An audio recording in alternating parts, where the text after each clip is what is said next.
మొన్ననే మీకు అందరికీ తెలుసు, తెలంగాణ ప్రకటించినటువంటి తల్లి సోనియమ్మ గారి బర్త్డే సందర్భంగా కాంగ్రెస్ పార్టీ ఇచ్చినటువంటి మొదటి వాగ్దానం ఏదైతే మహిళా మహాలక్ష్మి కింద దాంట్లో మొదటిది మరి ఆడవాళ్ళందరికీ కూడా ఉచిత బస్సు ప్రయాణం.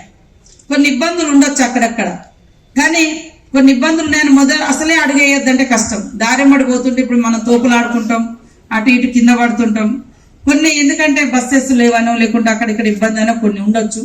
తల్లులందరూ అర్థం చేసుకొని ఇది నడుస్తుంటే అవసరాన్ని బట్టి ప్రణాళికబద్ధంగా ఇంకా మంచిగా ఆడవాళ్ళందరూ గమ్యాలు చేరే విధంగా, బయటికి తిరిగే విధంగా, బయటకు వచ్చే విధంగా పెరిగిన ఛార్జీలతో చాలా మంది తమ యొక్క కోరికలను, తమ యొక్క అవసరాలను కూడా తగ్గించుకొని బతికారు.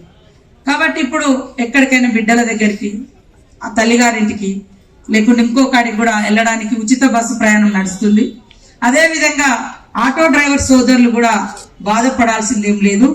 ఆటో డ్రైవర్ల యూనియన్లతోటి మా మేనిఫెస్టో కమిటీ డిస్కస్ చేసి చర్చించి మరి ఇది చేస్తున్నామంటే కూడా వాళ్ళు ఒప్పుకున్నారు. ఆ రోజు కొంతమంది ఈరోజు ఇబ్బంది పడుతుండొచ్చు.